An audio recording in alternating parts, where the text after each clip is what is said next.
अस्सलाम वालेकुम। Let's start.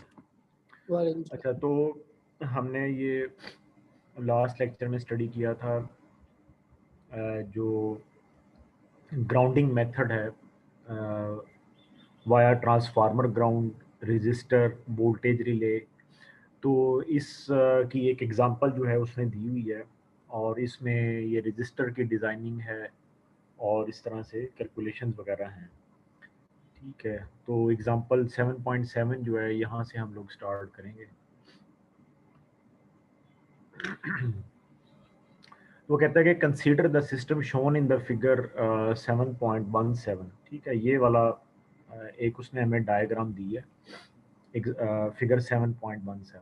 ठीक है, और ये वाली जो डायग्राम है इसमें यू हैव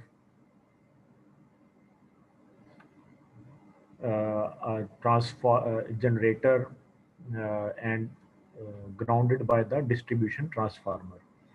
ठीक है, जनरेटर भी है और जो है ट्रांसफार्मर भी है।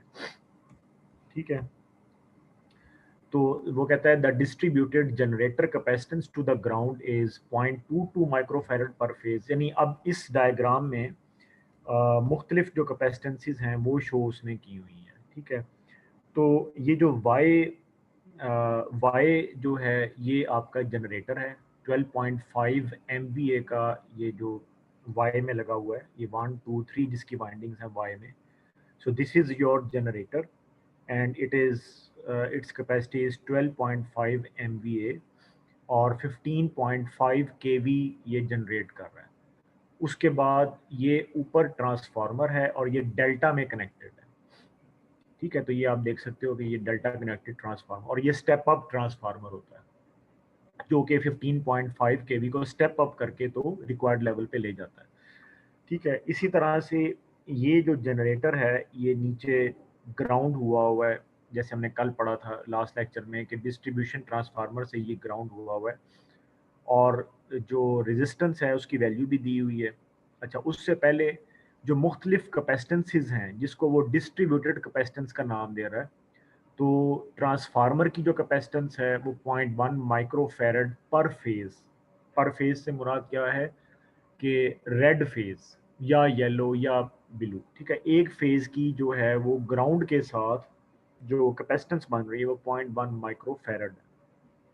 ठीक है, इसी तरह से ये जो हमने कहा ना कि ये एक फेज की कैपेसिटेंस है, इसका मतलब ये है कि जो रेड फेज है अब उसकी जो कैपेसिटेंस है वो कोर के साथ या उसकी कैपेसिटेंस जो है वो येलो मतलब और जो अर्थेड आपके पास या ट्रांसफार्मर टैंक जो है। ठीक है, तो यानी फेज कैपेसिटेंस विद ग्राउंड ये मुराद है। ठीक है, जैसे जो भी ग्राउंड के साथ एक फेज की कैपेसिटेंस बन सकती है वो 0.1 माइक्रोफैरड पर फेज है। ठीक है, जो भी एक फेज की ग्राउंड के साथ कैपेसिटेंस बन सकती है, ये ट्रांसफार्मर में ये वाली वैल्यू है। जनरेटर में जो वैल्यू है वो 0.22 माइक्रोफैरड पर फेज। इसी तरह जो आपने सर्ज अरेस्टर लगाया होता है या जिसको लाइटनिंग अरेस्टर भी बोलते हैं और वो ट्रांजिएंट्स को जो है ग्राउंड कर देता है, तो वो 0.25 माइक्रोफैरड पर फेज है। यानी अब हमारे पास फिर टोटल कैपेसिटेंस जो है जैसे वो यहाँ पर बता रहा है, देयरफॉर द टोटल कैपेसिटेंस पर phase becomes 0.57 microfarad per phase. ठीक है, यानी 0.22 माइक्रोफैरड ये जनरेटर की कैपेसिटेंस है और distributed Leeds and transformer capacitance ये आपके पास 0.1 माइक्रोफैरड आ गई। इसी तरह से जो सर्ज रेजिस्टर की वो 0.25 आ गई। नहीं, एक फेज आप रेड फेज ही ले लें, उसको जनरेटर से लेके ट्रांसफार्मर और सर्ज रेजिस्टर जहां जहां उस फेज की कैपेसिटेंस ग्राउंड के साथ बनती जा रही है उसको हमने मैयर कर लिया, तो ये उसका टोटल आ गया। अब आगे हमने इसको कहाँ इस्तेमाल करना है, we are calculating the reactance. ठीक है, तो रिएक्टेंस जो है वो 1/2 पाई FC होता है। तो जो 10 पावर 6 है वो माइक्रो का वो उसने ऊपर लिख दिया। बहरहाल इसकी वैल्यू जो है that becomes 4650 ohm at 60 hertz. क्योंकि यहाँ पर फ्रिक्वेंसी भी है तो इसलिए उसने बता दिया है कि ये मैंने 60, क्योंकि ये अमेरिकन ऑथर है तो अमेरिका में 60 हर्ट्ज होता है। लिहाजा उसने यहाँ फ्रिक्वेंसी 60 हर्ट्ज पुट करके ये वाली वैल्यू उसने कैलकुलेट की है। ठीक है, XC हमने क्यों निकाला है? बिकॉज वी नीड IC कि कितना कैपेसिटिव करंट जो है वो फ्लो कर रहा है। ठीक है, तो जो कैपेसिटिव करंट है that is equal to 3 times the line to ground voltage या फेज वोल्टेज बाय XC, क्योंकि करंट जो होता है वो वोल्टेज बाय इम्पिडेंस होता है। अब हमने कैपेसिटिव करंट निकालना है, तो जो है फेज वोल्टेज, क्योंकि हमारे पास XC भी जो है वो पर फेज है, तो ऊपर जो हमारे पास वोल्टेज होगा वो भी पर फेज ही होगा। ये 3 के साथ हमने इसलिए मल्टीप्लाई इसको किया है क्योंकि फिर रेड, येलो और ब्लू तीनों का कुमुलेटिव जो करंट है वो IC आपके पास आ रहा है। ठीक है, तो ये इस तरह से है। So it becomes now 5.77 ampere, यानी यहाँ पर अगर हम वैल्यू पुट कर दें, ये उसने क्या किया है, उसने लाइन टू ग्राउंड वोल्टेज को लिखा है line to line voltage by √3। ठीक है, क्योंकि फेज वोल्टेज किसके बराबर होता है? लाइन वोल्टेज बाय √3 के बराबर होता है। यहाँ से कैलकुलेट कर लें या यहाँ पे, क्योंकि हमें जो वैल्यू गिवन है वो लाइन टू लाइन वोल्टेज की है, और जो लाइन टू लाइन वोल्टेज है हमारे पास वो है 15.5 kV। ठीक है, यानी ये सारा सिस्टम जो है ये 15.5 kV पे है। ये जो मैंने बताया ना कि ये स्टेप अप ट्रांसफार्मर का डेल्टा साइड है, तो ये प्राइमरी साइड है, यानी अभी वोल्टेज स्टेप अप नहीं हुआ, हम वाई साइड की बात नहीं कर रहे, हम सिर्फ डेल्टा साइड तक हैं अभी ट्रांसफार्मर में। लिहाजा जो वोल्टेज है वो आपका 15.5 kV है। ठीक है, तो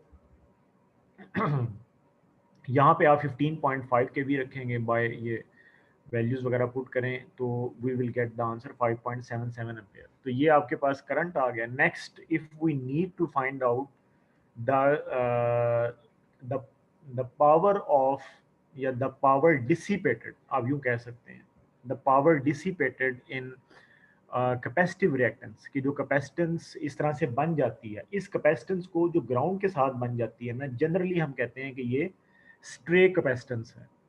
ठीक है, स्ट्रे कैपेसिटेंस हम इसको कहते हैं। तो जाहिर बात है कि इसकी जो रिएक्टेंस होगी उसमें फिर पावर भी डिसिपेट होती है। तो पावर की जो डिसिपेशन है वो कैसे वो निकाल रहा है वो इसकी कैपेसिटी निकाल रहा है केवीए में। ठीक है, तो उसका क्या तरीका है, करंट को उसने वोल्टेज से डायरेक्टली मल्टीप्लाई कर दिया बस।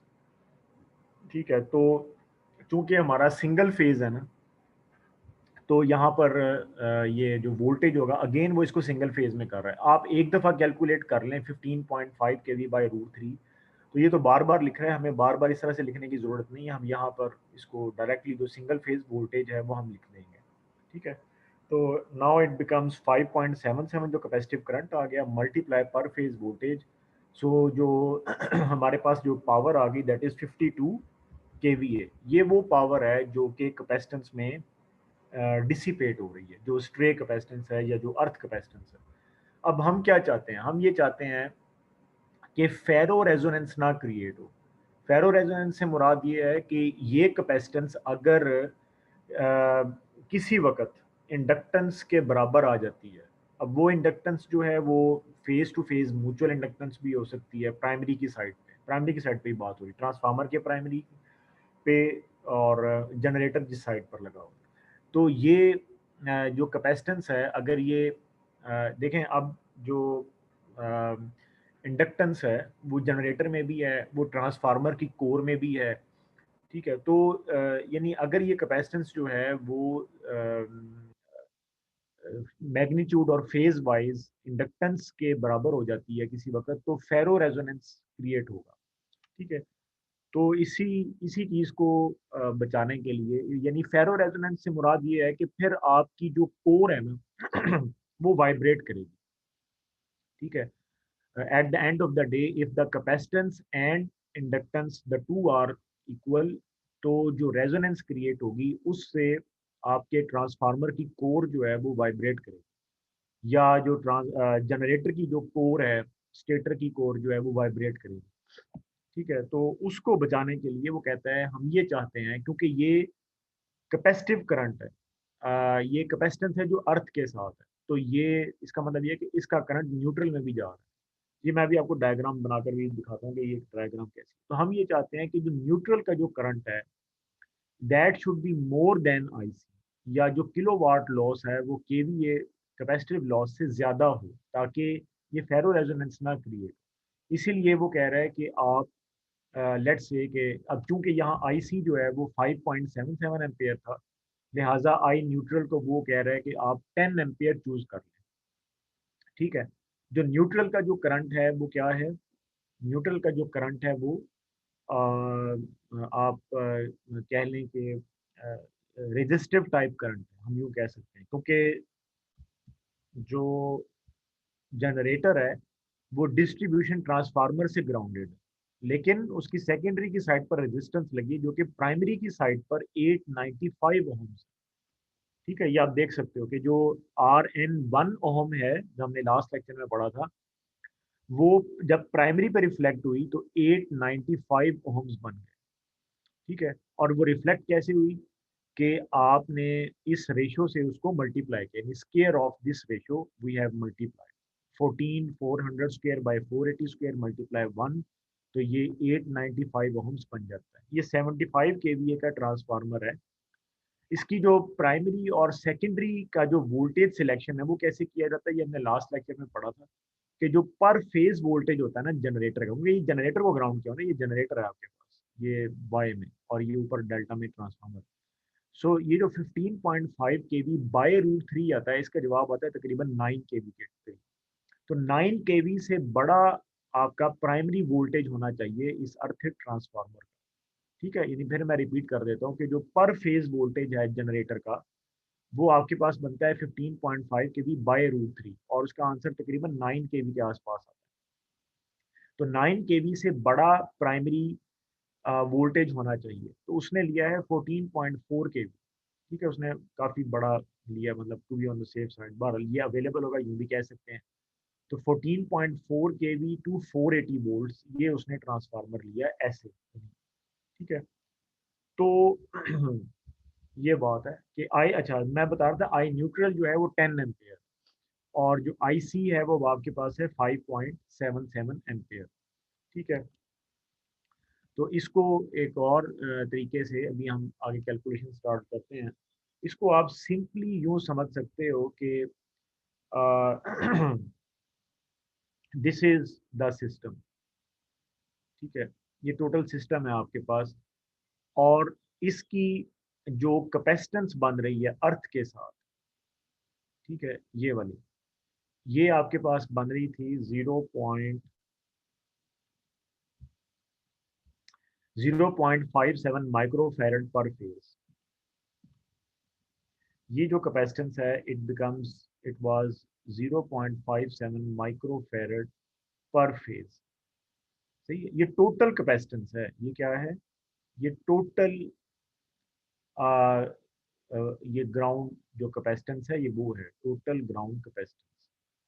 अब क्या मुराद है इस बॉक्स में, क्या है इस बॉक्स में, आपके पास जनरेटर है। ठीक है, दिस इज योर जनरेटर, और ये आपके पास वाई में है। उसके बाद आगे ये जनरेटर जो है वो एक ट्रांसफार्मर से कनेक्टेड है, और उस ट्रांसफार्मर की सिर्फ हम डेल्टा साइड देख रहे हैं, और उसकी जो ये वाली साइड है वो वाई विद ग्राउंड। लेकिन इस वक्त हम सिर्फ ये वाली साइड अंडर कंसीडरेशन है हमारे, ये वाली साइड। ठीक है, तो this is your generator, this is your transformer, और जो लीड्स हैं, यानी जो जनरेटर और ट्रांसफार्मर की जो ये कनेक्टिंग लीड्स हैं, ये वाली, ठीक है, इनको हम यहाँ पर अलग लिख देते हैं लीड्स। इस सब की, यानी जनरेटर की, ट्रांसफार्मर डेल्टा साइड और लीड्स, इन तीनों की ये अर्थ कैपेसिटेंस। ठीक है, यानी ये वाली जो वैल्यू आई है 0.57 माइक्रोफैरड पर फेज, वो ये मैंने आपको बताई।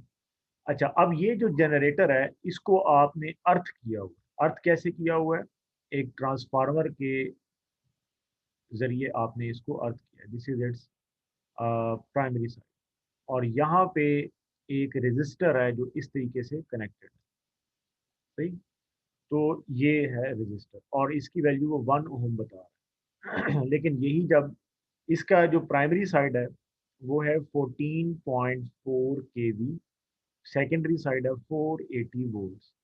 ये जो रेजिस्टेंस है, ये जब इधर रिफ्लेक्ट हो रहा है तो ये 800, सॉरी 800 कुछ 90 ओहम बन रहे हैं। which is exactly 895 ohms। ठीक है, 895 ohms जो है ये यहाँ प्राइमरी पे रिफ्लेक्ट।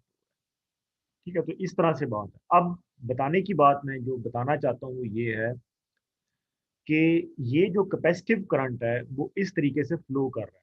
आईसी जिसकी वैल्यू जो है वो हमने निकाली है, आईसी की जो वैल्यू है वो हमने निकाली है 5.77 एम्पेयर। ठीक, आईसी की जो वैल्यू है दैट इज 5.77 एम्पेयर। ये हमने आईसी की वैल्यू निकाली, सही है ना। और इसकी जो रिएक्टेंस है, यानी इस कैपेसिटेंस की जो रिएक्टेंस है एक्सी, वो आपके पास आती है 4650 ओम।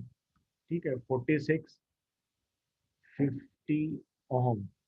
ठीक है, और फिर इन दोनों को अगर मैं आपस में मल्टीप्लाई कर दूं, जो आपके पास अच्छा नहीं सॉरी, जो वोल्टेज है उसको, ठीक है, जो वोल्टेज है, जो पर फेज वोल्टेज है, तो बहरहाल ये करंट से हमने ये निकाली है रिएक्टेंस। ठीक है, यानी ये करंट को यूज करके हमने रिएक्टेंस निकाली। तो अगर मैं इस करंट को, ये वाला जो कैपेसिटिव करंट है, ये कैपेसिटिव करंट कैसे फ्लो कर रहा है, ये ऐसे फ्लो कर रहा है इधर आ, ऐसे। ठीक है, इस तरीके से फ्लो कर रहा है और अपना पाथ, ये जब इधर न्यूट्रल के सर्किट में आता है तो ये यहाँ पे रेजिस्टेंस या रेजिस्टिव बन जाता है।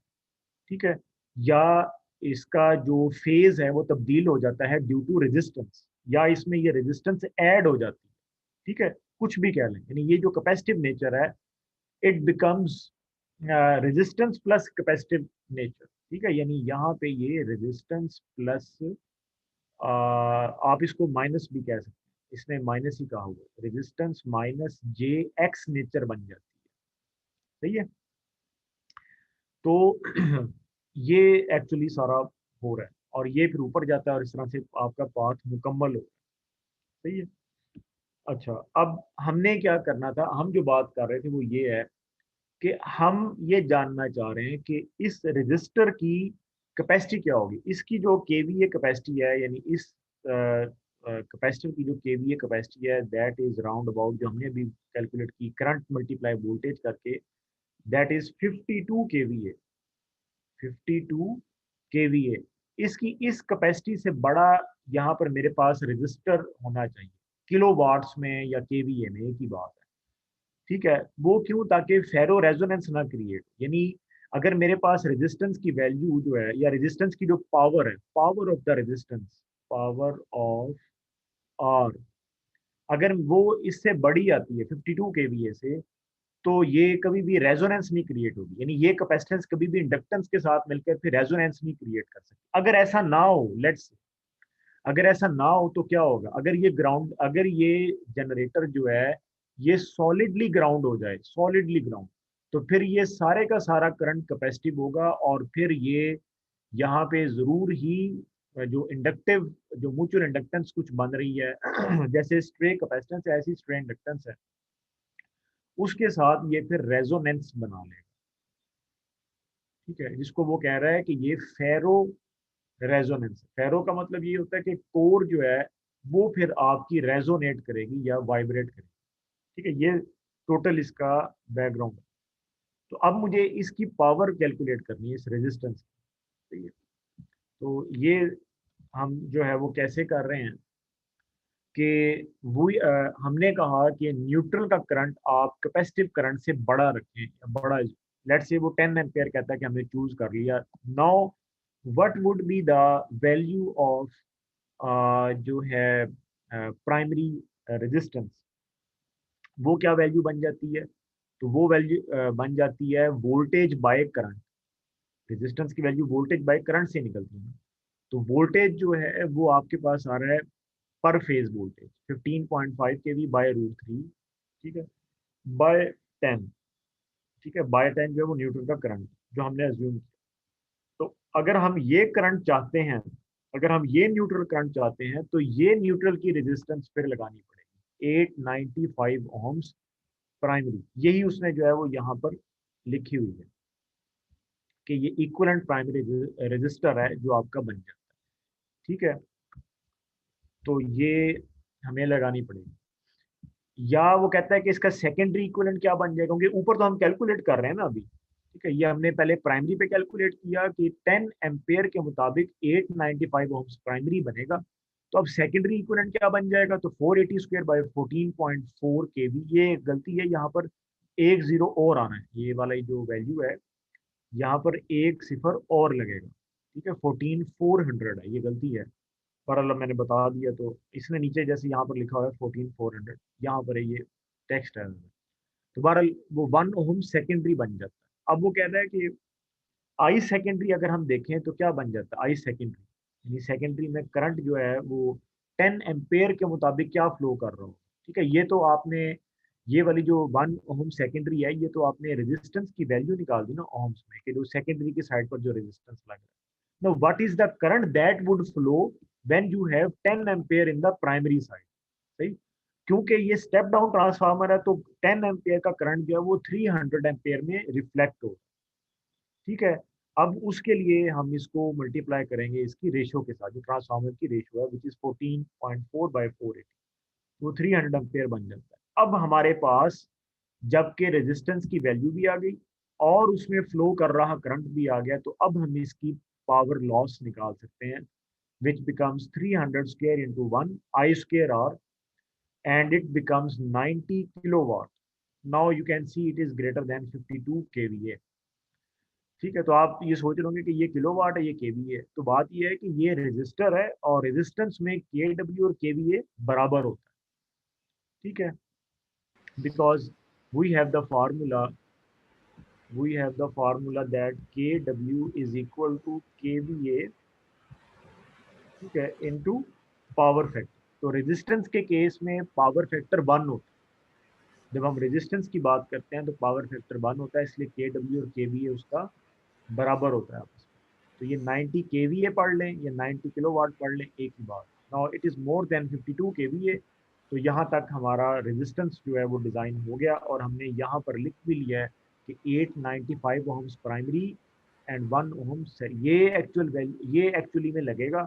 और ये इधर रिफ्लेक्ट ऐसे हो रहा होगा, देखो ना, ये उसने डॉटेड में बनाया है कि ये इसकी जो रिफ्लेक्शन है 1 ओम की, वो यहाँ पर 895 ओम्स आ रही है। अजी मोई, सर ये रेजिस्टेंस के केस में पावर फैक्टर 1 क्यों होता है सर ये? रेजिस्टेंस के केस में पावर फैक्टर इसलिए 1 होता है ना, क्योंकि उसमें करंट और वोल्टेज जो है वो इन फेज रहते हैं, इसके लिए 1 होता है। ठीक है सर। अच्छा, अब नेक्स्ट जो है, अच्छा अब ये इसमें ना इस एक एग्जांपल में ना ये कई सारी चीजें डिस्कस कर रहे हैं। अब यहाँ तक ये बात मुकम्मल हो गई है। ये जो डायग्राम में आपको कैपेसिटेंसीज नजर आ रही हैं, और ये डिस्ट्रीब्यूशन ट्रांसफार्मर की रेटिंग, ये जो रेजिस्टेंस की वैल्यू है, जो आपके पास ये सारी चीज़ें अब आपकी ना मुकम्मल हो चुकी हैं। ठीक है, यानी हमने रेजिस्टेंस को डिज़ाइन कर लिया कि रेजिस्टेंस की वैल्यू 1 ओहम अगर आती है तो फेरो रेजोनेंस क्रिएट नहीं होगी बाय द कैपेसिटिव करंट। ठीक हो गया जी। अब सेकंड इसका जो पार्ट है एग्जांपल का, वो ये है कि ये जो रिले आपने लगानी है, इसने यहाँ शो नहीं की, यानी रेजिस्टेंस के आगे जो वोल्टेज रिले आपने लगानी है, ये पिछले डायग्राम में हमने देखा था कि रेजिस्टेंस से आगे उसने वोल्टेज रिले लगाया हुआ है। और सिर्फ इस रिले को हमने हार्मोनिक्स से बचाना है, क्योंकि ये वोल्टेज रिले है, और हार्मोनिक्स जो है वो हमेशा आपके वोल्टेज की वेव फॉर्म में आते हैं। ये एक और इंफॉर्मेशन है जो आपके लिए बहुत अहम है कि जो हार्मोनिक्स हैं वो हमेशा वोल्टेज की वेव फॉर्म में आएंगे। ठीक है, करंट में नहीं आते। तो या हम कंसीडर नहीं करते, यूं कह लें तो वोल्टेज में आते हैं। तो इसीलिए क्योंकि अब ये वोल्टेज रिले है, इसको इसका जो पिकअप होगा वो हमने सेट करते हुए हार्मोनिक्स का ख्याल रखना है। यही बात हमने यहाँ पर भी पढ़ी थी जब मैं लास्ट लेक्चर बता रहा था। तो उसने ये बताया था यहाँ पर कि जो है we have to be careful with the third harmonic, यहाँ कहीं जो है वो मेंशन्ड है, and I have explained in the last lecture. बहरहाल शायद ये इधर बताया होगा।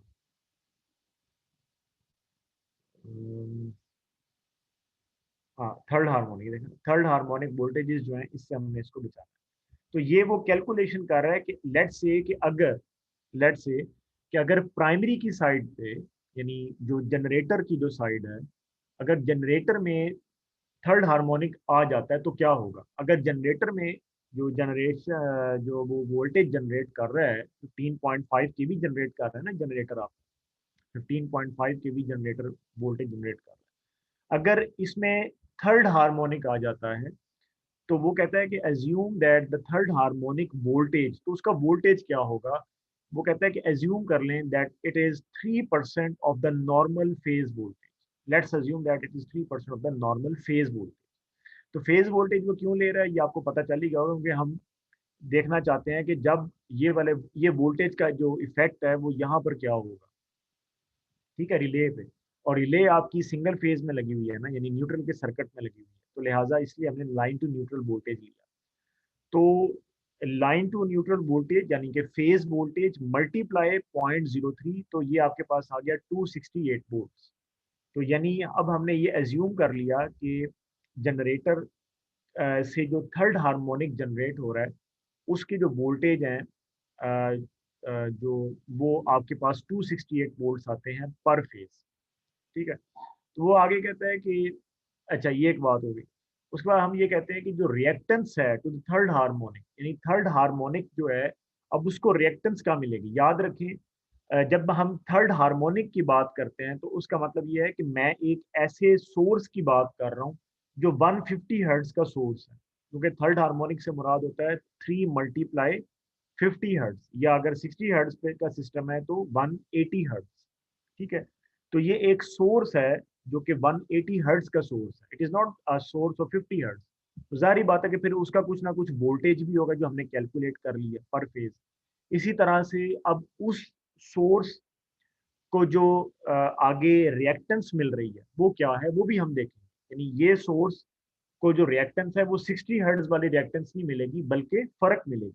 अब ये वाली जो रिएक्टेंस है, ये जो आपने इधर कैलकुलेट की थी, ये 4650 ओम, ये आपके पास अर्थ कैपेसिटेंस की रिएक्टेंस है, लेकिन ये 60 हर्ट्ज पे है। ठीक है, यानी ये 60 हर्ट्ज पे, यहाँ एफ 60 है, लेकिन अगर मैं एफ की बजाय 3 एफ लिख दूं, क्योंकि थर्ड हार्मोनिक है ना, तो अगर मैं एफ की बजाय 3 एफ लिख दूं तो ये 3 टाइम्स रिड्यूस हो जाएगी। सही।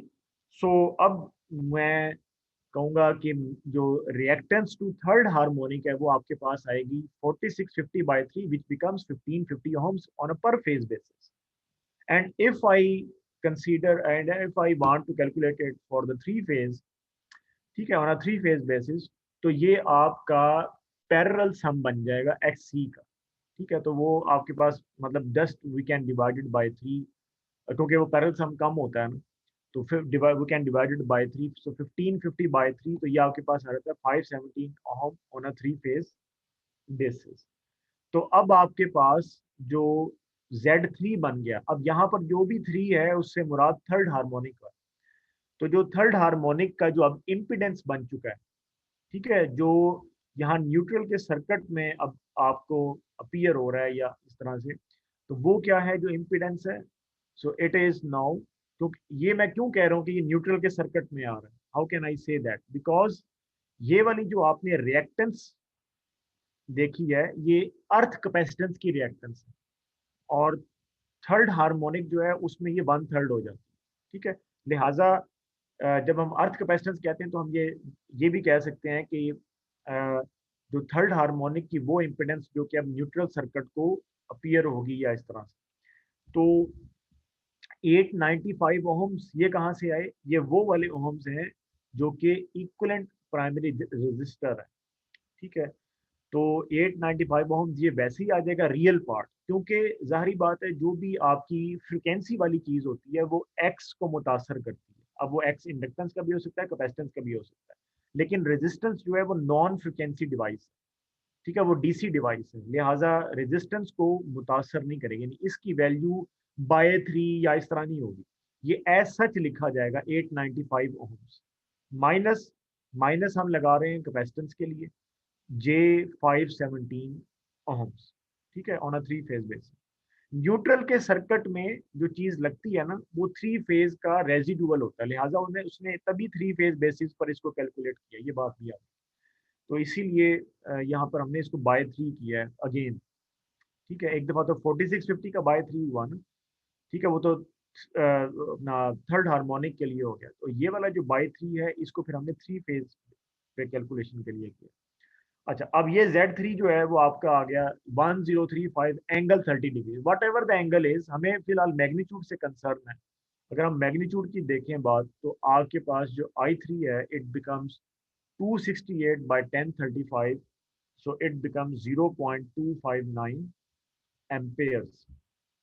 ठीक है, कि ये आपके पास जो थर्ड हार्मोनिक का करंट है वो थर्ड हार्मोनिक वोल्टेज बाय उसका जो मैग्नीट्यूड का, हमें फेजर को इंक्लूड करने की जरूरत नहीं, क्योंकि फेजर का जो पार्ट है वो जो है चूंकि आपकी सेकेंडरी की साइड पर रेजिस्टेंस लगी हुई और आगे रिले, लिहाजा इसलिए हम अभी फेजर पार्ट को हम निगलेक्ट ही कर लेंगे, फेजर वाला पार्ट हम निगलेक्ट कर।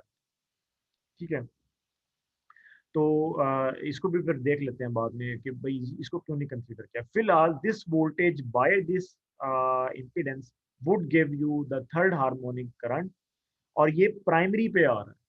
अब आपको पता चल गया कि हमने क्यों कैलकुलेट किया। Now this third harmonic current is coming to the primary of the earthed transformer, सही, 0.259 एम्पेयर। ठीक है, तो या एक और इसको अच्छे तरीके से यूं समझ सकते हो कि ये तो थर्ड हार्मोनिक का वोल्टेज है जो जनरेटर ने जनरेट किया, और ये वाली जो इम्पीडेंस है ये थर्ड हार्मोनिक की ग्राउंड के साथ इम्पीडेंस। ठीक है, तो लिहाजा ये वाला जो करंट है ये थर्ड हार्मोनिक का ग्राउंड करंट है, 2.259 एम्पियर। और 895 से हम इसको क्यों मल्टीप्लाई कर रहे हैं, ताकि हम देख सकेंगे प्राइमरी का वोल्टेज क्या बनता है। ठीक है, इसीलिए तो हमने उसका मैग्नीट्यूड वाला पार्ट लिया, क्योंकि हमारा यहाँ पर जो कंसर्न है वो रेजिस्टेंस की वैल्यू से है ना, 895 ओम्स। तो रेजिस्टेंस के लिए तो सिर्फ आपको मैग्नीट्यूड ही चाहिए होती है ना।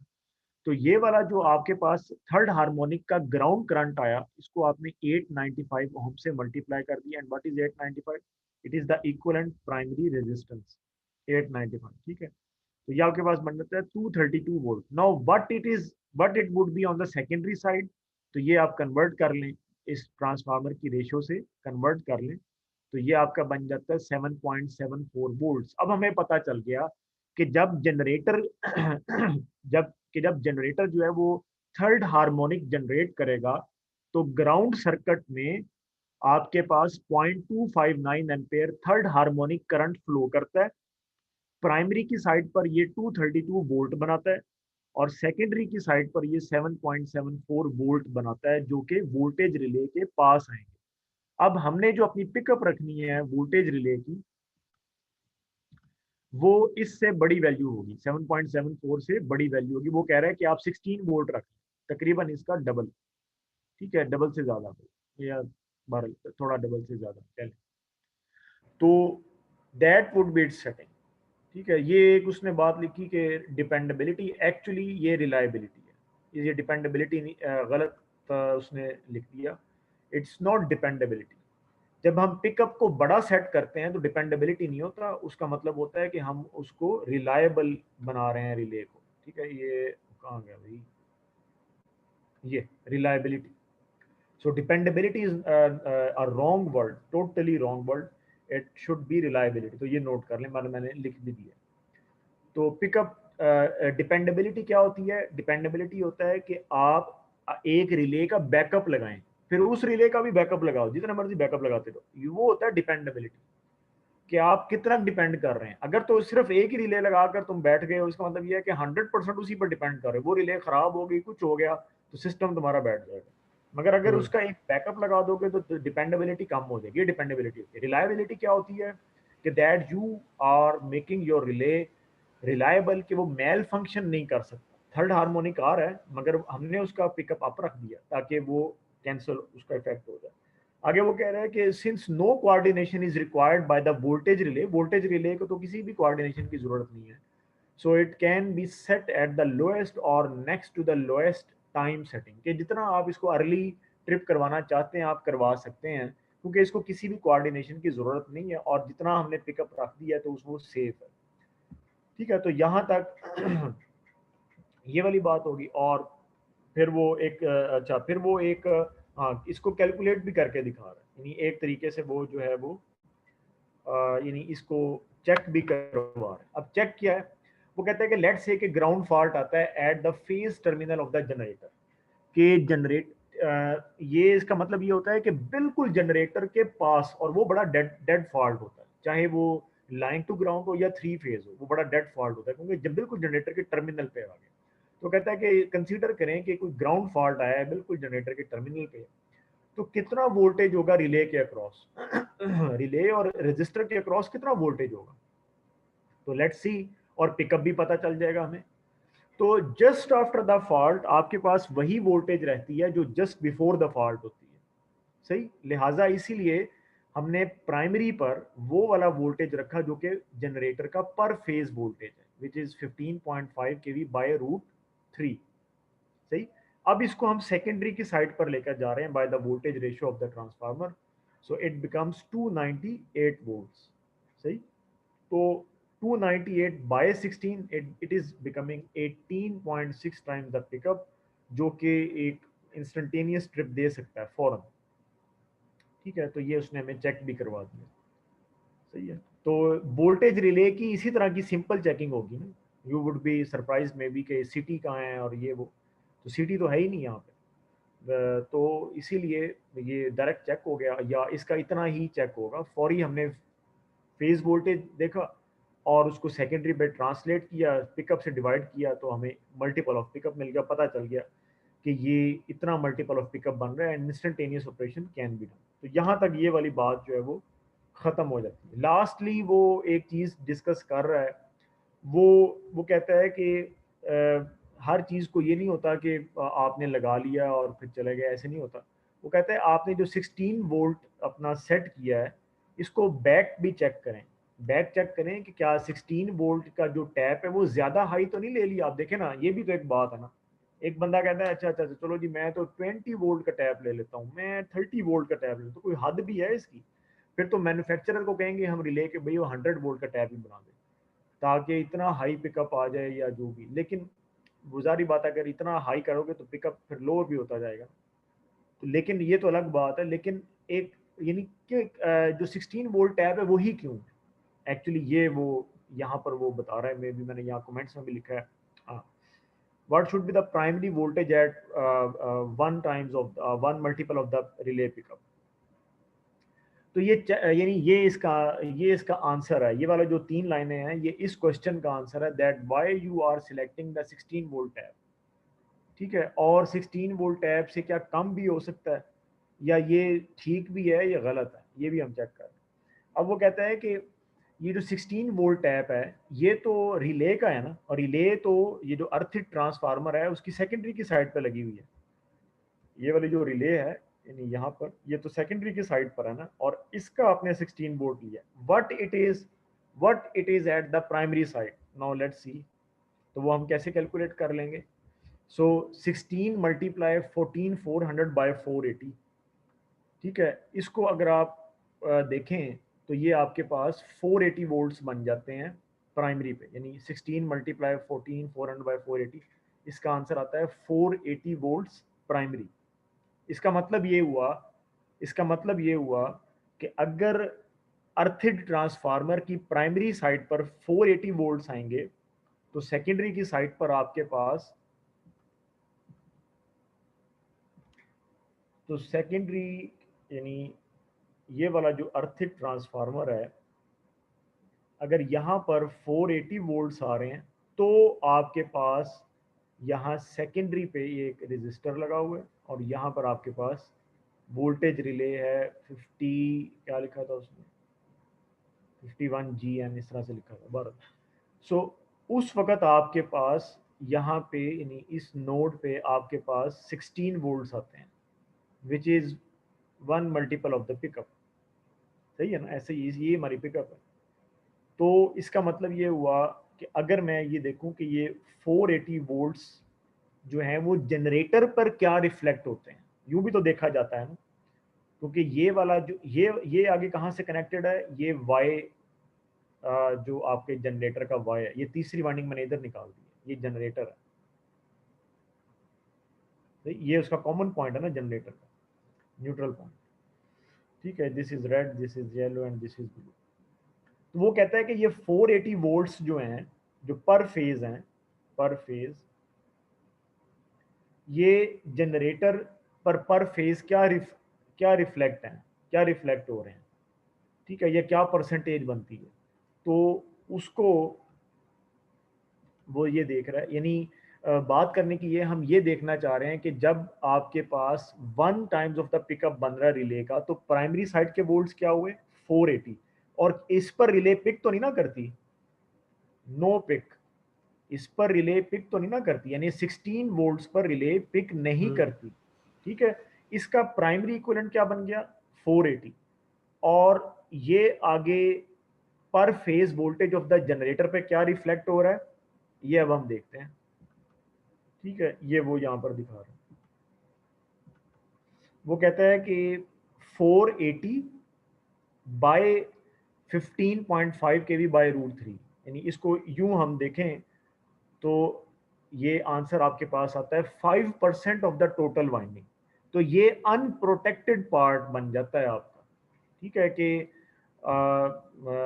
यानी 5%, यानी 480 वोल्ट्स जो हैं, ये आपके पास, अगर आप यूं कह लें कि आपका जो जनरेटर है, आपका आपके एक सेकंड, ये एक फेज है, ये एक फेज है, इसको मैं कहता हूँ जी ये रेड फेज है। ठीक है, ये यहाँ से लेके यहाँ तक 15.5 केवी बाय √3 ये पर फेज वोल्टेज जनरेट कर, यानी जब मेरा कॉइल मैं यहाँ से लेके यहाँ तक कंसीडर करता हूँ तो मुझे ये मिलता है 15.5 केवी बाय √3। अब एक बंदा है वो कहता है मुझे ये बताएं, जब ये कि लेट से एक बंदा है वो कहता है अच्छा ये बताओ कि 480 वोल्ट्स जो हैं, 480 वोल्ट, सिर्फ 480 वोल्ट्स, 480 वोल्ट्स पर आपका कॉइल कितना यूज होगा, how much portion of winding कह लें या कॉइल कह लें, अभी मैंने कॉइल कहा तो कॉइल ही कह लें, how much portion of the coil will be used for 480 volts. ये छोड़ो कहाँ से आए, ठीक है, अब आपको तो पता चल गया कहाँ से आ रहे हैं, लेकिन हमारा ये सवाल है कि सिर्फ 480 वोल्ट्स, अगर 480 वोल्ट्स की बात की जाए तो आपके कॉइल का कितना पोर्शन जो है वो 480 वोल्ट्स बना रहा होगा। जाहिर बात है सारा कॉइल तो 15.5 केवी बाय √3 बना रहा है ना, सारा कॉइल तो ये बना रहा है, तो 480 वोल्ट्स कितना पोर्शन ऑफ कॉइल होगा जो बनाएगा। तो इसको कैलकुलेट करने का ये तरीका होता है कि 480 बाय 15.5 केवी बाय √3, यानी ये पर फेज वोल्टेज ले लेना। ठीक है, तो ये आपके पास जो आंसर आ रहा है इट बिकम्स 5%, यानी सिर्फ 5% ऑफ द टोटल कॉइल आपका 480 वोल्ट्स बना देगा, ऐसे ही है ना, यानी 100% कॉइल तो ये बना रहा है, लेकिन सिर्फ उसका 5% जो पोर्शन है वो 480 वोल्ट्स बना देगा आपको। तो इसका मतलब ये हुआ, अभी मैंने कहा कि 480 वोल्ट्स पर कुछ भी पिकअप नहीं हो रहा, ऐसे ही है ना, 480 वोल्ट्स सेकेंडरी पे 16 वोल्ट्स बनाते हैं और 16 वोल्ट्स पे रिले पिक नहीं होती। ये बात हम पहले कर रहे हैं कि अगर प्राइमरी पे 480 वोल्ट्स आए तो सेकेंडरी पे 16 वोल्ट्स आते हैं और वो 1 टाइम्स द पिकअप बनता है और रिले पिक नहीं होती, नो पिकअप। इसका मतलब ये हुआ कि अगर, और 480 वोल्ट्स जो है वो आपके जनरेटर का 5% जो कॉइल का हिस्सा है वो बना रहा है, 5% कॉइल का हिस्सा, ये वाला, लेट से ये वाला। अब मैं एक बात करने लगा हूं, वो ये कि अगर इस हिस्से में फॉल्ट आता है, लेट से कि इस हिस्से में, इस 5% पोर्शन में अगर लाइन टू ग्राउंड फॉल्ट आ जाता है या कॉइल टू ग्राउंड फॉल्ट आ जाता है तो रिले तो पिक ही नहीं करेगी। Relay will not pick up if there would be any fault in this 5% portion of your coil. ठीक है, so relay will not be picked up. तो ये अब एक बड़े परेशानी की बात है, क्योंकि ये करोड़ों का जनरेटर होता है, जारी बात है। और इसकी जो कैपेसिटी है, you can see the capacity of the generator. Generator की जो कैपेसिटी वो 12.5 MVA है। 12.5 MVA is a way big size and it is generating 15.5 kV। ये बहुत हैवी जनरेटर है, बहुत हैवी मशीन है, बहुत ही हैवी।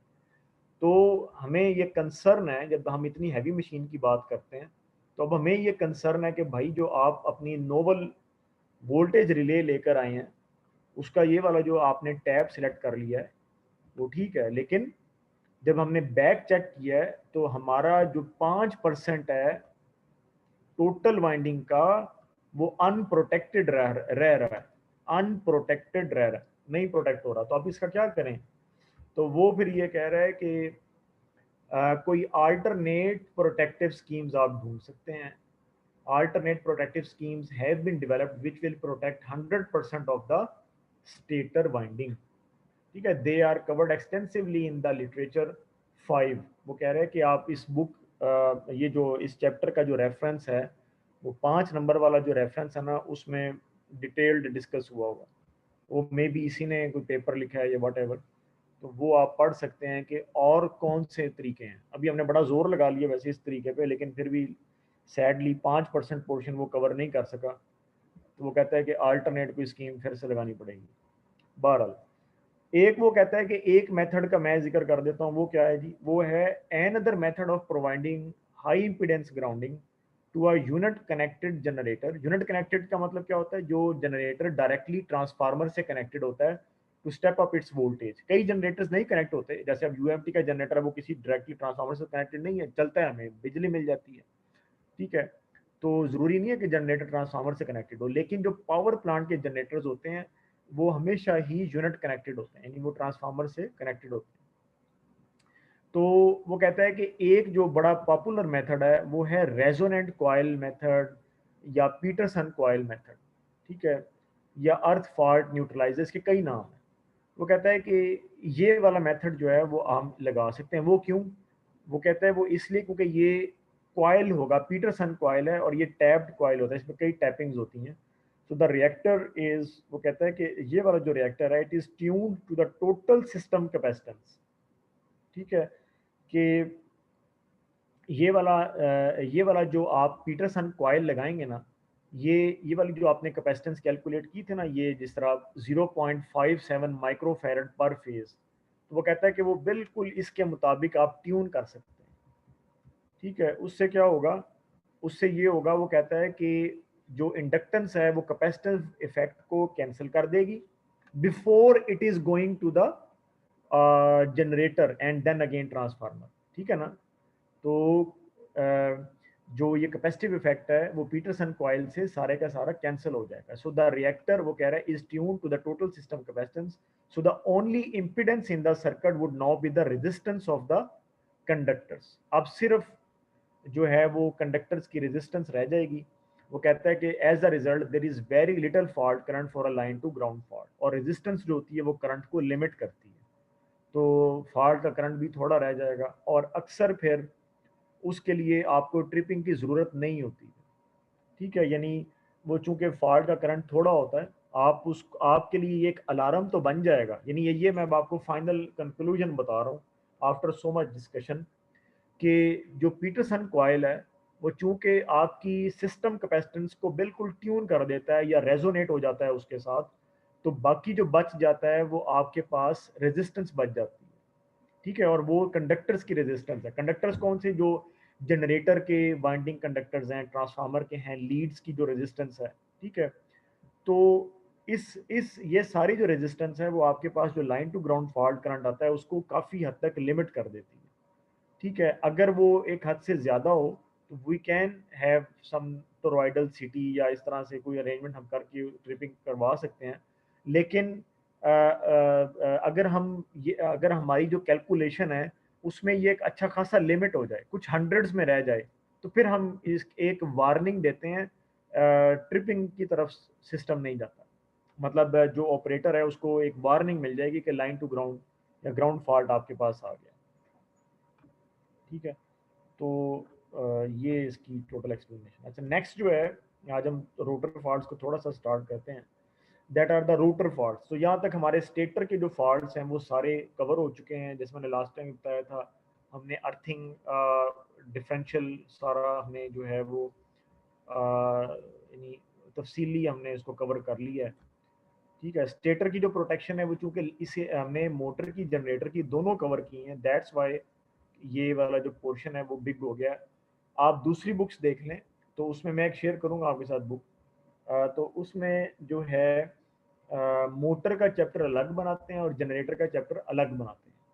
हालांकि मैं इस से ज़्यादा एग्री करता हूँ, क्योंकि दोनों डिवाइसेस डायनामिक डिवाइसेस हैं, लिहाजा अगर आप प्रोटेक्शन के लिहाज से सेम चैप्टर बनाएं तो डिस्कशन बहुत ही फ्रूटफुल रहती है। क्योंकि फिर आपको जो है वो जनरेटर बाज का कोई चीज़ें कॉमन भी होती हैं तो वो बताते हुए आसानी होती है। अब मिसाल के तौर पर जैसे अब ये रोटर फॉल्ट्स हैं, तो ये एक तरह का फॉल्ट दोनों दोनों में आता है, जनरेटर में भी मोटर में भी। हाँ, सेंसिंग थोड़ी सी डिफरेंट है, लेकिन आप इकट्ठा डील कर सकते हैं। तो बहरहाल रोटर फॉल्ट से वो मुराद वो कहता है कि the field circuits of modern motors and generators are operated ungrounded. ठीक है, यानी सबसे पहले जो उसने ये बात की है वो ये है कि ये बात याद रखें कि जो मोटर है या जनरेटर है, ठीक है, उसका जो रोटर का जो सर्किट होता है उसको हम फील्ड सर्किट कहते हैं। ये फील्ड का जो लफ्ज है ये स्टेटर के ऑपोजिट है। ठीक है, मे भी आप ये कहें कि भाई हम तो उसको रोटर कहते हैं, ये यहाँ फील्ड का आ गया। तो जैसे हमने कहा स्टेटर, ठीक है, तो स्टेटर का ऑपोजिट रोटर भी बनता है या फील्ड भी बनता है। ठीक है, ये आपने मशीन्स में भी पढ़ा होगा। तो the field circuits of modern motors and generators are operated ungrounded. ये क्या मतलब हुआ बात करने का? मतलब ये है कि अगर अब ग्राउंड फॉल्ट आता है तो आपका रोटर तो ग्राउंडेड ही नहीं है, तो उसको करंट कैसे मिलेगा, बैक करंट कैसे मिलेगा ग्राउंड फॉल्ट का? ठीक है ना? तो ये एक बात है कि अगर आपका रोटर ग्राउंडेड ही नहीं है, क्योंकि रोटर तो घूम रहा होता है, चाहे मोटर है या जनरेटर है, रोटर तो घूम रहा है, डायनामिक है।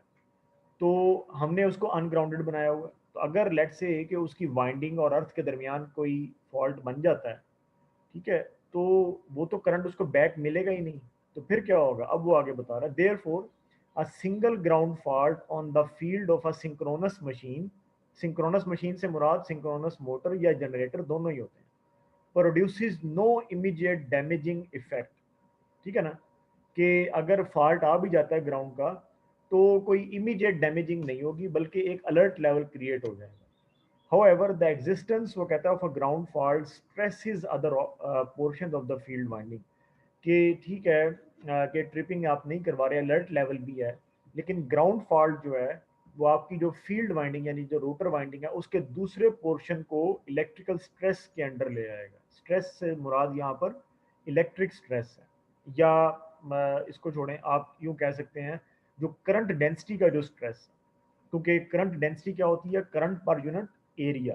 तो ग्राउंड फॉल्ट के केस में अगर और इलेक्ट्रिक स्ट्रेस भी कहला सकता है, क्योंकि करंट आपके पास फिर ज़्यादा हो जाएगा, या ग्राउंड फॉल्ट का आपके पास फॉल्ट आ गया ग्राउंड का, तो स्ट्रेस जो है वो क्रिएट हो जाएगा दूसरे पोर्शंस में जो कि हेल्दी पोर्शन है। एंड द अक्रंस वो कहता है, and the अक्रंस of a second ground, यानी जो है, चलें वो फर्स्ट ग्राउंड फॉल्ट हुआ तो आपने उसको निगलेक्ट कर दिया और वो किसी हद तक खुद ब खुद ही ठीक भी हो गया। ठीक है, जो भी कुछ जलना सड़ना था वो होके ठीक हो गया। लेकिन अगर सेकंड ग्राउंड फॉल्ट आएगा तो वो सीवियर अनबैलेंस क्रिएट करेगा। फिर रोटर आयरन हीट हो जाएगा, यानी रोटर का जो आपका जो कोर है वो हीट अप हो जाएगा, एंड वाइब्रेशन, और फिर वाइब्रेशन भी आएगी, यानी एक अच्छी खासी फिर इमरजेंसी सिचुएशन क्रिएट हो जाएगी। सो मोस्ट ऑपरेटिंग कंपनीज वो कहता है कि alarm on the indication of the first ground fault. ठीक है, कि वो अलार्म देती हैं। अभी भी अलार्म का मतलब ये है कि मतलब ये नहीं होता कि अलार्म का मतलब ये होता है कि operator would decide what to do. ठीक है, अलार्म का जहाँ भी अलार्म का मतलब आए उसका मतलब ये होता है कि ऑपरेटर्स डिस्क्रिशन। तो and prepare to remove the unit in an orderly shut down at the first opportunity. ठीक है ना, कि वो ऑपरेटर को फिर पता होता है कि उसने स्टेप बाय स्टेप अपने यूनिट को कैसे बंद करना है, क्योंकि बहुत बड़ा यूनिट होता है तो बड़े स्टेप्स होते हैं उसको बंद करने के, चाहे मोटर है या जनरेटर है। ठीक है, पहले उसकी स्पीड डाउन करेगा अगर लोड लगा हुआ है, अगर मोटर की बात करें। ठीक है, फिर नो लोडिंग कंडीशन में लाएगा, फिर कुछ देर चलने देगा, फिर उसके बाद वो उसको शट डाउन प्रोसीजर्स की तरफ लेकर जाएगा। इसी तरह से अगर जनरेटर है तो पहले उसका लोड ऑफ होगा और इस तरह से उसकी स्टीम रिमूव होगी जो पीछे अगर स्टीम से चल रहा है, और मतलब एक प्रॉपर पूरा शट डाउन मैकेनिज्म है। Two commonly applied field ground detection scheme, अब वो बता रहा है कि डिटेक्शन कैसे करनी है, अगर ग्राउंड फॉल्ट आ जाए तो डिटेक्ट कैसे करना है, कौन सी रिले या क्या इस्तेमाल करेंगे। तो वो कहता है कि दो ही स्कीम्स हैं, जैसे नीचे उसने डायग्राम में दिखाया हुआ है, एक एसी डिटेक्टर है और एक डीसी डिटेक्टर है। ठीक है, AC detector and DC detector. अब ये काम कैसे करता है? जो एसी डिटेक्टर है या जो ये आपके पास, सबसे पहले ये देख लें, ये जनरेटर का फील्ड वाइंडिंग है जो उसने रिप्रेजेंट किया। ठीक है, जनरेटर फील्ड, और इस तरह से उसको इसलिए उसने दिखाया हुआ है क्योंकि ये आपके पास डीसी डीसी इसको हमने सप्लाई जो है वो दी होती है। ठीक है, यहाँ पर प्लस और यहाँ पर माइनस, तो इसीलिए उसने इसको, और सर्किट ब्रेकर आपने प्लस वाली साइड पे भी लगाया होता है, माइनस वाली साइड पे भी, दोनों साइड्स पर लगाया होता है, क्योंकि किसी भी वायर में फॉल्ट आ सकता है, तो सर्किट ब्रेकर जो है वो दोनों साइड्स पर आप लगाते हैं। ठीक है, तो यानी या दोनों लीड्स में आप लगाते हैं, क्योंकि ये पोलैरिटी ऑपोजिट है ना, ये एसी, ये एसी की तरह रेड फेज नहीं है, येलो फेज नहीं है, बल्कि ये पॉजिटिव पोलैरिटी है और ये नेगेटिव पोलैरिटी है। So that's why we have the separate breakers. तो ये जनरेटर का फील्ड आ गया, या इसकी बाइंडिंग उसने प्रेजेंट की। अच्छा, अब ये तो हो गया, वो ये है आपका डिटेक्शन स्कीम जो नीचे उसने लगाई है। अब ये क्या है जी, ये रिले है, और रिले जो है उसको डीसी सप्लाई जाती है नॉर्मली क्लोज सिचुएशन में। ठीक है, ये नॉर्मली क्लोज सिचुएशन उसकी रिप्रेजेंट हो रही है। ठीक है, ये वाला स्विच, ये वाला और ये वाला, तो ये रिले के दो दो नॉर्मली क्लोज स्विचेस हैं और एक नॉर्मली ओपन है। तो एक जो नॉर्मली क्लोज स्विच है वहां से आप इसको डीसी सप्लाई देते हो 120 वोल्ट्स की, जैसे उसने ये दिखाया, और उसका प्रोसीजर क्या है कि आप 120 वोल्ट एसी को कन्वर्ट कर लेते हैं ब्रिज के थ्रू 120 वोल्ट डीसी में। ठीक है, और फिर वो आप रिले को देते हैं वाया नॉर्मली क्लोज कंटेक्ट। अच्छा, ये वाला कॉन्टैक्ट हमने ओपन क्यों रखा है? क्योंकि ये ग्राउंडेड है। अब अगर जनरेटर की फील्ड में ग्राउंड फॉल्ट आता है तो वहां से करंट इस ग्राउंड के जरिए इस स्विच को क्लोज करेगा। ये स्विच जैसे ही क्लोज होगा ये दोनों स्विचेस ओपन हो जाएंगे, और रिले जो है वो सर्किट के ब्रेकर के साथ लैच हो जाएगी या उसको ट्रिप सिग्नल देगी, डिपेंडिंग के कहाँ फॉल्ट आया।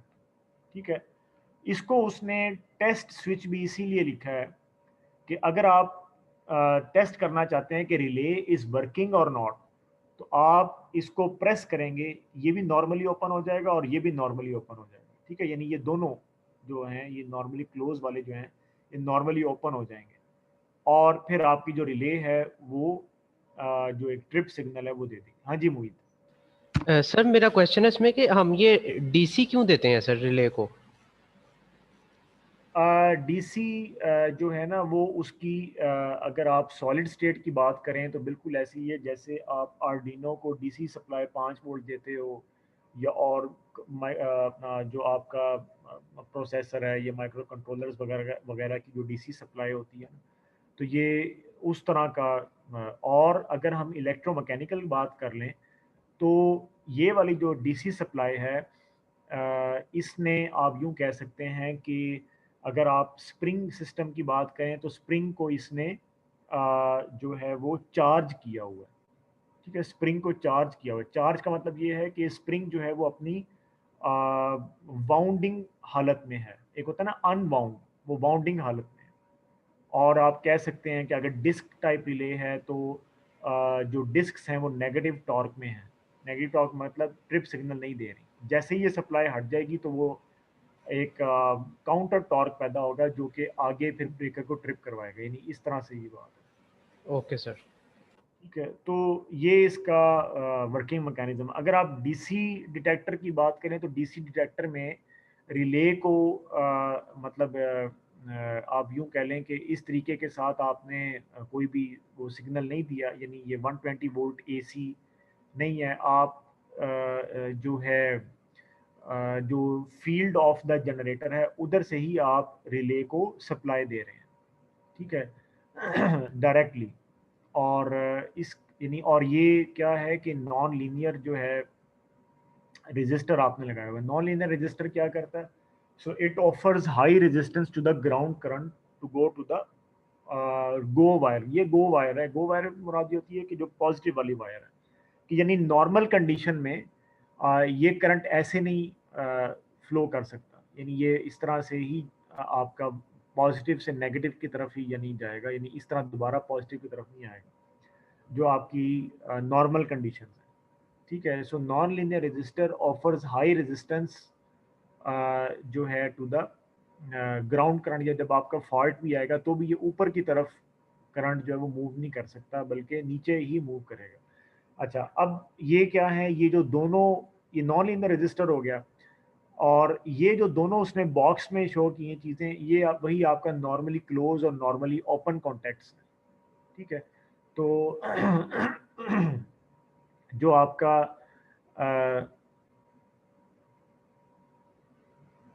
जो आपका ये जो कॉन्टैक्ट है, जो ये नॉर्मली क्लोज है और ये नॉर्मली ओपन है। So in case of any fault आपके पास यहाँ से रिले में इस के थ्रू ये आपका जो है सर्किट कंप्लीट हो जाएगा, और this will close and this will open and it will trigger the breaker, ठीक है। तो ये इस तरह से उसने एक सिंपल सा मैकेनिज्म दिखाया है, और ये मैंने यहाँ पर भी लिखा हुआ है कि relay is energised by its normally close contact via non linear resistor. यानी नॉर्मल कंडीशन में जो रिले है वो आपकी जो है वो यानी ये पॉजिटिव वाला सिग्नल जो ऊपर से आ रहा है वो इस तरह से रिले को इनर्जाइज कर रहा है, ठीक है। दूसरी साइड से तो ग्राउंडेड है ना, तो वो यानी ये non linear, this supply bye non linear register, this is normally close contact, और ये रिले इनर्जाइज हो गई। और जब आपके पास फॉल्ट आएगा तो ये वाला कॉन्टैक्ट ओपन और ये क्लोज हो जाएगा, और फिर ये इस तरह से आपका सर्किट कंप्लीट हो जाएगा, ठीक है। तो ये दो एसी डिटेक्टर और डीसी डिटेक्टर, ये दो तरह के वो कहता है कि मोस्टली इस्तेमाल होते हैं, ठीक है।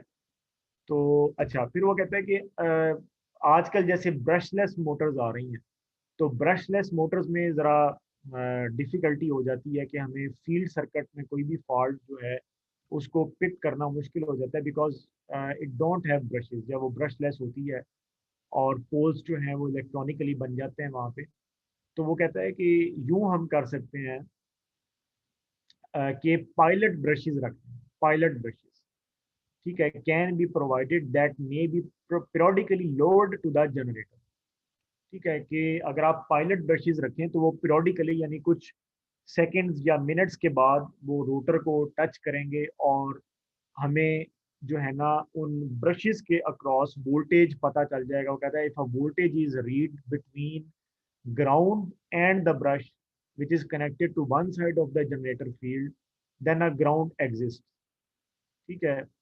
सो इसका मतलब ये है कि आपका ग्राउंड जो है वो फॉल्ट आ चुका है, ठीक है। So alternatively resistance measurements can be used to evaluate the integrity of the field winding, ठीक है। अगर इस तरह नहीं, तो जो रेजिस्टेंस की जो मेजरमेंट होगी, यानी अगर फॉल्ट आ रहा है तो फिर तो रेजिस्टेंस नहीं ना होगी। फॉल्ट के केस में तो रेजिस्टेंस जीरो होती है, लेकिन अगर फॉल्ट नहीं है तो आपके पास रेजिस्टेंस की वैल्यू आएगी पायलट ब्रशेस के दरमियान, ठीक है। यानी ये इस तरह से है, ये मैं आपको बताता हूँ कि ये अगर आपका रोटर है ना इस तरीके से, ये आपका रोटर है, सिलेंड्रिकल टाइप रोटर होता है ना, और ये आपकी वाइंडिंग है, यानी ये इसका स्टार्टिंग पॉइंट है, और इस तरह से आपकी इस पे वाइंडिंग हुई हुई है रोटर पे, ठीक है जी। ये इसका एंडिंग पॉइंट है, आप यूँ कह लें, और यहाँ पर आप इसको डीसी सप्लाई दे रहे हैं इस तरह, और इसमें इंड्यूस भी हो रही है स्टेटर से, वट एवर। तो जो आपका जो पायलट ब्रश है वो जब नॉर्मल कंडीशन होगी तो इस पॉइंट और इस पॉइंट के दरमियान, इन दो पॉइंट्स के दरमियान रेजिस्टेंस देगा, ठीक है, और जिसकी वैल्यू जो है एक सर्टन वैल्यू होगी, बहुत ज़्यादा नहीं होगी, लेकिन क्योंकि वरना तो कॉपर लॉसेज हो जाएंगे ना रोटर में, लेकिन कुछ ना कुछ जो नॉर्मल वैल्यू होगी वो आपके पास आ रही है, ठीक है, तो हम कहेंगे कि वी हैव नो फॉल्ट। लेकिन अगर जो है जैसे उसने बताया कि if a voltage is developed between the pilot brush and the ground, तो इसका मतलब ये है कि कुछ आपका जो एक वाइंडिंग का पोर्शन है वो ग्राउंडेड हुआ हो, ठीक है, तभी तो आपका पायलट जो ब्रश होगा, जो आप किसी तरीके से इसके ऊपर प्लेस करोगे बाइंडिंग के ऊपर, और ग्राउंड के दरमियान आपको पोटेंशियल मिल रहा होगा, ठीक है, तो इस तरीके से हम डिटेक्ट कर सकते हैं। जो ब्रशलेस सिस्टम है ना, ये उसकी बात हो रही है कि चूंकि ये जो आपकी इलेक्ट्रिक व्हीकल्स आ रही हैं या इस तरह से, इसमें ब्रशलेस मोटर उन्होंने लगाई है, तो इसकी यानी या और भी इसकी कई एप्लीकेशन हैं। अच्छा, वो कहता है कि ये तो एक बात हो गई। आगे वो कहते हैं कि जो प्राइमरी कंसर्न है ना with the rotors in the squirrel cage induction motor construction और insulated windings in the wound rotor induction और सिंक्रोनस मोटर कंस्ट्रक्शन, सब नहीं, सबका नाम ले दिया उसने, इन्वॉल्व्स, वो कहता है कि स्क्वारल केज हो चाहे बाउंड हो या सिंक्रोनस मोटर हो, वो कहता है वो हमें जो मसला पेश आता है ज्यादातर वो होता है रोटर की हीटिंग का, ठीक है, और ये हीट अप क्यों हो जाता है?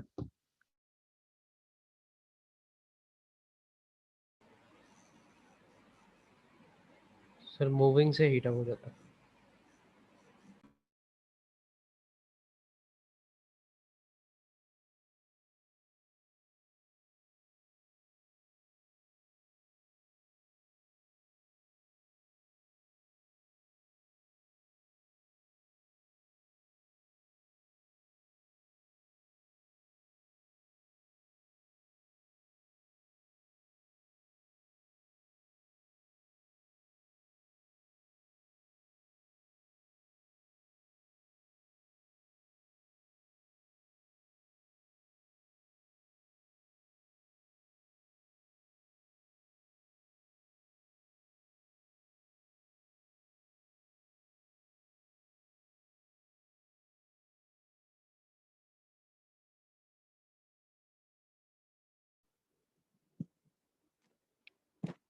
वही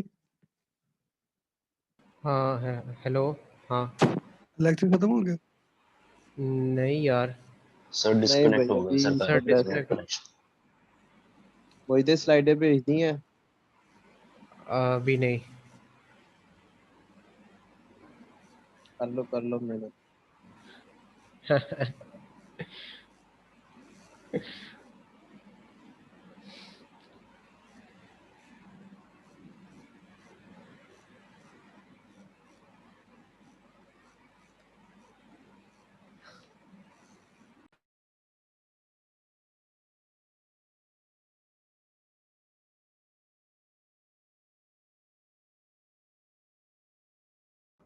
जी, अच्छा, वो मेरा जो सिस्टम है ना वो एकदम बंद हो गया, बैटरी का इंडिकेशन ही नहीं पता चला मुझे। अच्छा जी, तो बहरहाल ये ख़त्म ही हो रहा है लेक्चर हमारा। तो हमें जो मेन प्रॉब्लम आता है, एक तो ये ठीक है, ये अभी ग्राउंड फॉल्ट की बात हो गई है, लेकिन जिस चीज़ की अक्रेंस ज़्यादा है या जिस चीज़ के बारे में हम कंसर्न होते हैं, वो स्क्वारल केज है या बाउंड रोटर है, ठीक है, या सिंक्रोनस मोटर है, इन सब में वो होता है रोटर की हीटिंग, और वो क्यों होती है?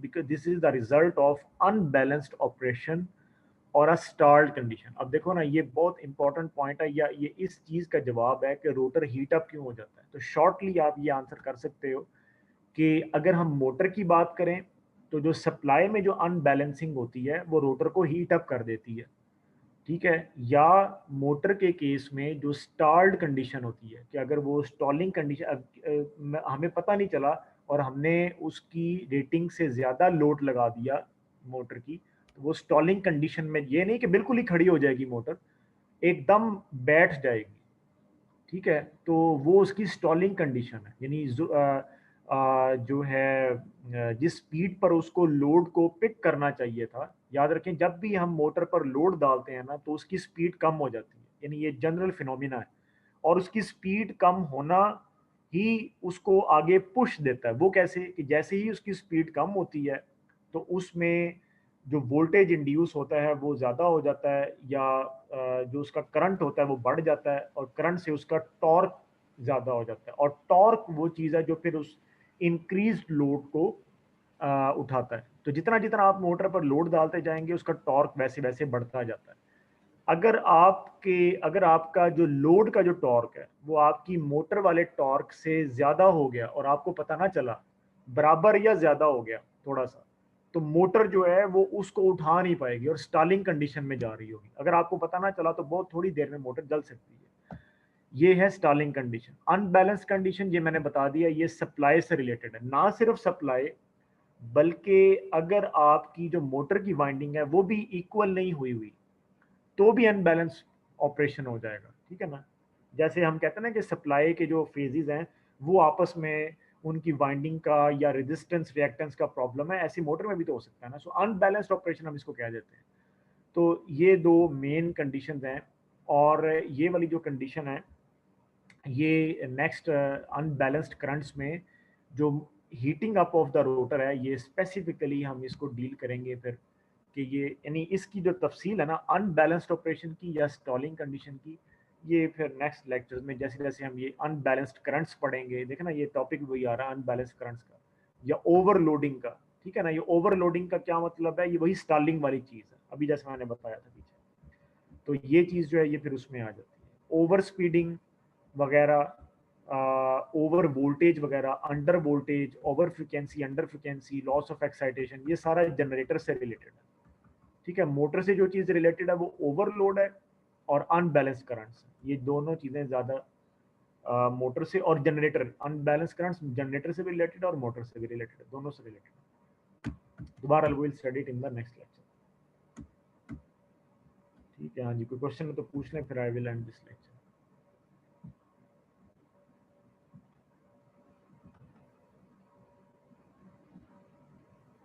हाँ जी, ठीक है, कोई क्वेश्चन नहीं है। No sir. चलो ठीक नो है सर। फिर। अच्छा, इस तरह से है कि आई हैव डिसाइडेड कि आप लोग अपने ग्रुप बना लें। प्रेजेंटेशन की मैं बात कर रहा हूँ, बहरहाल जो है उसको मैं इसको शेड्यूल करूँगा, लेकिन आप लोग अपने ग्रुप बना लें। तो टॉपिक मैं असाइन करूँ, यानी I will assign that topic to each group. तो कोई एक किसी एक बंदे को आप सेंड कर दें, वो मुझे आगे लिस्ट सेंड, मुझे नहीं सेंड करना, एक बंदा मुझे सब पूरी लिस्ट सेंड कर देगा। This is the list of all the group members.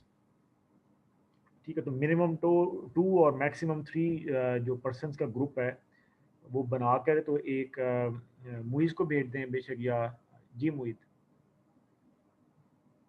No sir, पहले का हाथ खड़ा हुआ है। अच्छा, पहले का, हाँ। ठीक है।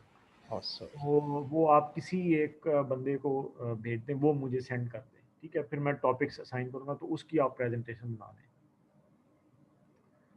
इस तरीके से हम इसको करेंगे। ठीक है सर। ठीक है, चलो ओके ठीक है, सर। कि फिर बाय मंडे मुझे भेज देना, क्योंकि आज अभी वेडनेसडे है, तो बाय मंडे सर मुझे। टॉपिक्स भी साथ ही भेज ली। नहीं नहीं नहीं नहीं, टॉपिक मैं बताऊंगा। आपने कोई एक बंदा, हुजैफा आप मुझे सेंड कर दें, या कोई एक बंदा मुझे ग्रुप की जो डिटेल्स है ना of all the class, 2 member का ग्रुप है या 3 का, ठीक है। नेम्स एंड आईडीज वो मुझे सेंड कर दें। टॉपिक्स मैंने देने हैं ठीक है बाय सर, मंडे। मैं सेंड कर दूंगा। जितनों ने तफसील यस भेजी सर। है वो सेंड कर दें, जो रह जाएंगे वो फिर मैं पूछ लूंगा कि भाई ग्रुप क्यों नहीं बनाया। तो बाय मंडे मुझे सर ये दे दें, ताकि ओके फिर सर। मैं साइन कर दूं, और फिर हमारी हर लेक्चर में एक आधी प्रेजेंटेशन और फिर लेक्चर इस तरह से हो जाएगा। ठीक है, ठीक है सर। तो ये बाय मंडे मुझे वो दे दें लिस्ट में, ईमेल कर देना जितने भी सर आपको एक अवेलेबल हो ग्रुप्स। वाला ग्रुप भी बनाया। बाकियों से फिर मैं लेक्चर में पूछ लूंगा, या जो रह जाएंगे why they have not made their group, उनसे फिर अलग पूछ लेंगे। लेकिन द पॉइंट इसके सारे लोग जो लेक्चर में आए हैं they should they make their group 2 और 3 मेंबर्स, और फिर जो है वो, अच्छा अगर आप 3 बंदों का ग्रुप बना रहे हैं तो प्रेजेंटेशन जो है दैट मस्ट बी जस्टिफाइड। इसलिए ये चीज़ का ख्याल रखें, ये ना सोचना कि 3 में मुझे फ़ायदा हो जाना है और 2 में शायद नुकसान ना हो जाए या इस तरह। तो इसलिए मिनिमम मैंने 2 रखा है और मैक्सिमम 3 रखा है। तो ये अब आपकी चॉइस है। The presentation content must be justified which I would give to you. इसलिए बहरहाल ये बाप की चॉइस है, आप जो भी अगर आप जस्टिफाई कर सकते होंगे तो आप कर लेना। 3 का ग्रुप जो है। सर टाइम कितना होगा और स्लाइड्स कितनी टाइम है सर? होगा वो टाइम, और वो टाइम मतलब मैक्सिमम 10 मिनट्स होते हैं हर presentation okay sir. Maximum 10 to 12, क्योंकि जब आप बोल कर प्रेजेंटेशन देते हैं ना तो उसमें काफ़ी सारा कंटेंट, और 5 मिनट फिर वाइवा क्वेश्चन या इस तरह से, और ठीक है 15 मिनट का टोटल सेशन होगा। सही है सर। चलें ठीक है, फिर I am ending this lecture. Okay जी, अल्लाह हाफिज़। अल्लाह हाफिज़ सर।